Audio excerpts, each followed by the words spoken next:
কোনোদিন একটা মানুষকে আমি সরি ছাড়া তর্ক করি নাই ভাইজান। তা আমার এই 8 বছরের মাসুম একটা বাচ্চা কি অপরাধ? আমি এই কলজাটা ছাড়া আমি থাকবো কেমনি?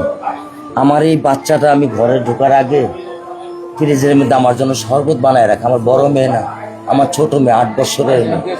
বাবা শরবত ছবি এখানে লাগায় রাখছে, বাবা তুমি আমাকে নিয়ে যাবা।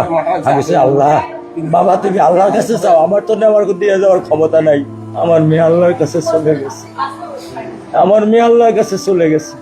আমার মাসুম এই বাচ্চাটা কি অপরাধ করছে নির্মম ভাবে আমার বাচ্চাটারে হত্যা করলো? কি আমার ক্ষতি, কি আমার অন্যায়, কি আমার দোষ? আমি একটু জানতে চাই আপনাদের কাছে। আমার যদি কোনো দোষ থাকে, আমার কোনো যদি অন্যায় থাকে, প্রকাশ্যে আপনারা আমার ফাঁসি দিয়ে দেন।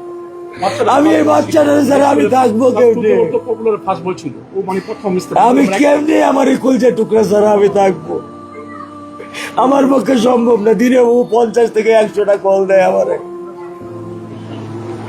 বাবা তুমি কখন আসবা, বাবা তুমি কখন আসবা, বাবা তুমি কখন আসবা। 8টা বছর আমি আমার বুকের এই ঘরে ঘুম পাড়াইছি। আমি আজকে আমি কার সাথে ঘুম আসবো? আমি কি দিয়ে মনে সান্ত্বনা দিব? আমার অপরাধ কি? আপনারা দেখছেন মেঘনা টিভি, সত্যি সন্ধানে সবসময়। এছাড়া দেশ বিদেশের নিত্য নতুন খবর জানতে মেঘনা টিভির ফেসবুক পেজ facebook+meghna tv.bd তে লাইক দিয়ে আমাদের সাথেই থাকুন।